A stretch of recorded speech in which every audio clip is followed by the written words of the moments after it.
কাঁচা ডিমের সাথে আলুর এই দুর্দান্ত স্বাদের রেসিপি একবার বানালে মাটন চিকেন খাওয়া ভুলে যাবেন। নমস্কার বন্ধুরা, আবারও একটি নতুন রেসিপিতে পূর্বাস কিচেনে আপনাদের সবাইকে স্বাগত জানাই। বন্ধুরা, আজকে আমি কাঁচা ডিম দিয়ে আর আলু দিয়ে একটি দুর্দান্ত স্বাদের রেসিপি আপনাদের সঙ্গে শেয়ার করছি। তো চলুন দেখে নেওয়া যাক আজকের এই রেসিপিটি, আর আপনারা প্রথম থেকে শেষ পর্যন্ত দেখতে থাকুন, স্কিপ না করে। তো দেখুন বন্ধুরা, এখানে আমি একটি পাত্রে নিয়ে নিচ্ছি একটা মিডিয়াম সাইজের পেঁয়াজ কুচি, একটা ছোট সাইজের টমেটো কুচি, এরপর সামান্য পরিমাণে ধনেপাতা কুচি দিয়ে দিলাম, আর ঝালের জন্য 2 থেকে 3টা কাঁচা লঙ্কা কুচি দিচ্ছি। আপনারা অবশ্যই ঝালের পরিমাণটা কমিয়ে কিংবা বাড়িয়ে দিতে পারেন। এবার আমি একটি পাত্রে 4টে ডিম ভেঙে রেখেছিলাম, সেই ডিমটাকে এখানে দিয়ে দিলাম। এরপর এখানে আমি স্বাদমতো নুন দিয়ে দিচ্ছি। এরপর সামান্য একটু হলুদের গুঁড়ো, আর সামান্য পরিমাণে দিয়ে দিচ্ছি জিরে গুঁড়ো আর ধনে গুঁড়ো, আর খুবই সামান্য পরিমাণে দিয়ে দিলাম লঙ্কার গুঁড়ো। তবে লঙ্কার গুঁড়োটা অপশনাল, আপনারা চাইলে দেবেন, না চাইলে স্কিপ করে দেবেন। এরপর এখানে সামান্য পরিমাণে গোলমরিচের গুঁড়ো দিয়ে এবার এই সব উপকরণগুলোকে ডিমের সঙ্গে খুব ভালোভাবে মিশিয়ে নিতে হবে। বন্ধুরা, আপনারা কিন্তু স্কিপ না করে সম্পূর্ণ ভিডিওটি দেখতে থাকুন।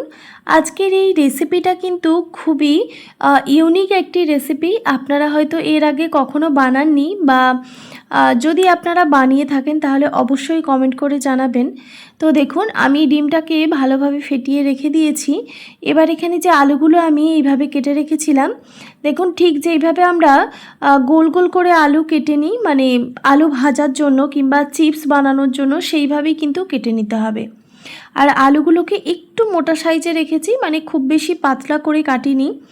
এরপর দেখুন এই আলুর মধ্যে স্বাদমতো নুন আর সামান্য একটু হলুদের গুঁড়ো মেখে নিলাম। এবার এই রেসিপিটার জন্য একটা মশলা রেডি করে নিচ্ছি। একটা মিক্সিং জারে দিয়ে দিলাম একটা ছোট সাইজের টমেটো কুচি, এরপর দিয়ে দিচ্ছি 1 টেবিল চামচ পরিমাণে গোটা ধনে, আর 1 টেবিল চামচ পরিমাণে দিয়ে দিলাম গোটা জিরে। এবার সামান্য একটু জল দিয়ে এটাকে খুব ভালোভাবে বেটে নিতে হবে।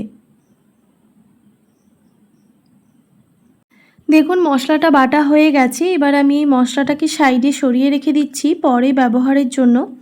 এরপর একটি প্যানের মধ্যে দিয়ে দিচ্ছি পরিমাণ মতো সর্ষের তেল। এবার তেলটাকে খুব ভালোভাবে গরম করে নিতে হবে। এবার তেলটা গরম হয়ে আসলেই এখানে দেখুন 2 থেকে 3টা পেঁয়াজ আমি কুচি করে রেখেছিলাম। এবার পেঁয়াজটাকে ভেজে নিতে হবে, গ্যাসের ফ্লেমটা একদম লোতে রেখে।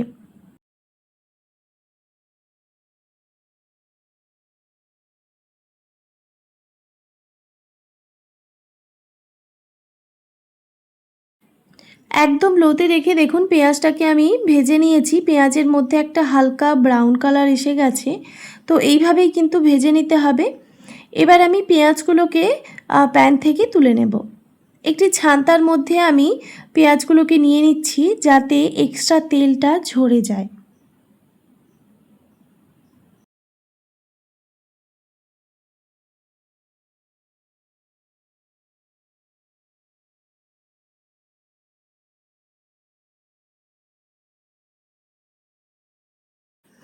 এবার এটাকে দেখুন হালকা হাতে একটু প্রেস করলেই দেখবেন এর থেকে যে তেলটা রয়েছে এর মধ্যে, পেঁয়াজের মধ্যে, সেই তেলটা কিন্তু ঝরে যাবে।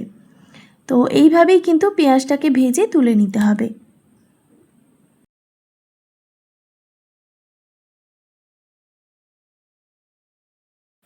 পেঁয়াজগুলো তুলে নেওয়ার পর ওই তেলের মধ্যেই আমি যে আলুগুলো নুন হলুদ মেখে রেখেছিলাম, সেই আলুগুলোকে এইভাবে বিছিয়ে দিতে হবে। আর এই সময় কিন্তু গ্যাসের ফ্লেমটা আমি একদম লোতে রেখেছি। তো দেখুন প্যানের চারপাশে আমি আলুগুলোকে বিছিয়ে দিয়েছি সুন্দরভাবে। এবার আমি গ্যাসের ফ্লেমটা একদম লোতে রেখে 1 মিনিট মতো আলুগুলোকে সেদ্ধ করে নেব একটি ঢাকনা দিয়ে। তারপর দেখুন এখানে আমি ডিমটা যে ফেটিয়ে রেখেছিলাম সেই ডিমটাকে আমি এর মধ্যে দিয়ে দেব। ডিমের মিশ্রণটাকে এইভাবেই কিন্তু ছড়িয়ে দিতে হবে, মানে আলুগুলো ঠিকমতো কভার হয়ে যায় সেইভাবেই কিন্তু ডিমটাকে এইভাবে ছড়িয়ে দিতে হবে। তো দেখুন সুন্দরভাবে কিন্তু আমি ডিমের মিশ্রণটাকে ছড়িয়ে দিয়েছি। এবার এইভাবেই আমি বেশ কিছুক্ষণ রান্না করে নেব, গ্যাসের ফ্লেমটা একদম লোতে রেখে। চাইলে আপনারা এখানে একটা ঢাকাও দিয়ে দিতে পারেন। তো দেখুন ওপরটা কিন্তু ড্রাই হয়ে গেছে।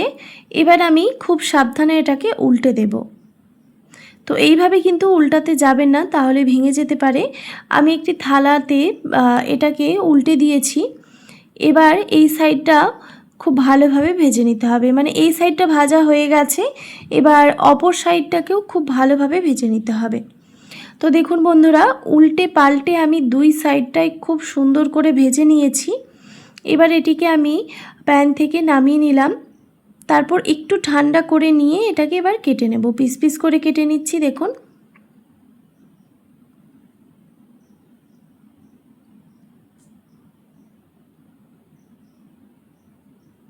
তো দেখুন এইভাবেই কিন্তু কেটে নিতে হবে। তো একটা পিস কাটা হয়ে গেল। এবার আমি সব পিসগুলোই ঠিক এইভাবেই কেটে নেব।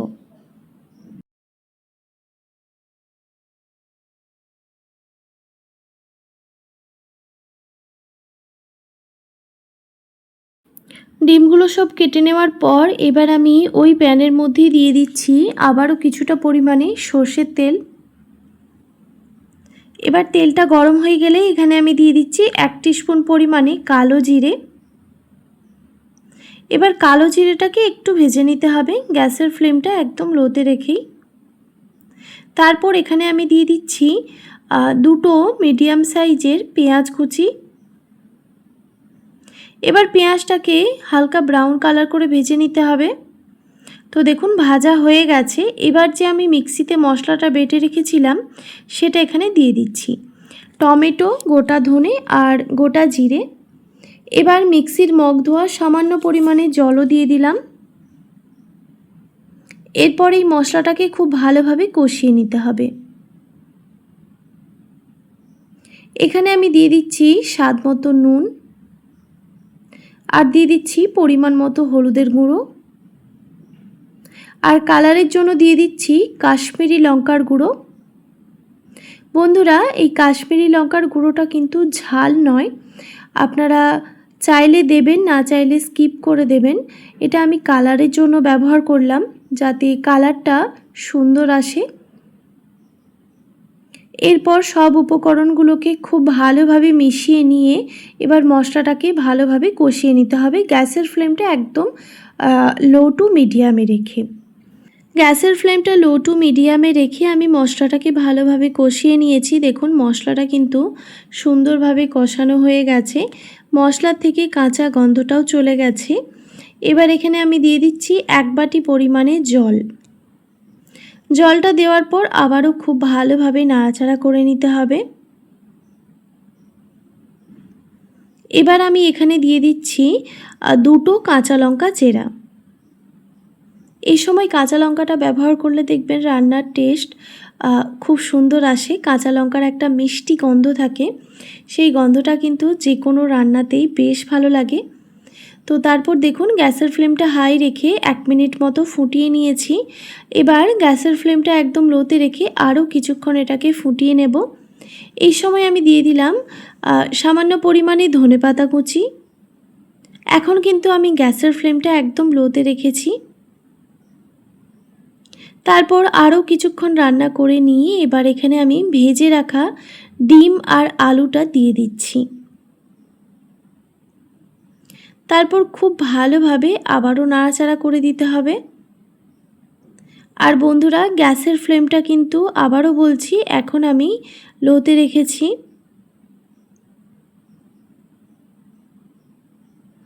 তারপর খুব ভালোভাবে ডিমগুলো দেওয়ার পর নাড়াচাড়া করে নিয়ে আরও কিছুক্ষণ এটাকে রান্না করে নিতে হবে, যাতে আলুগুলো সুন্দরভাবে সেদ্ধ হয়ে যায়।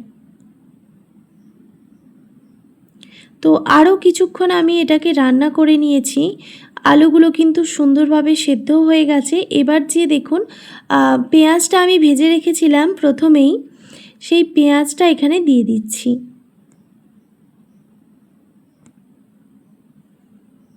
পেঁয়াজের বেরেস্তা দেওয়ার পরেই এবার গ্যাসের ফ্লেমটা অফ করে এটাকে আমি গরম গরম পরিবেশন করে নেব। তো দেখতেই পেলেন বন্ধুরা, কত সহজে তৈরি হয়ে গেল ডিম আর আলুর দুর্দান্ত স্বাদের এই রেসিপি। এই রেসিপিটা কিন্তু গরম গরম ভাতের সঙ্গে বেশি ভালো লাগবে।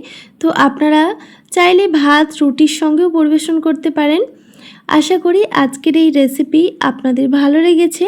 ভালো লেগে থাকলে অবশ্যই একটি like, comment, share and subscribe করে দেবেন।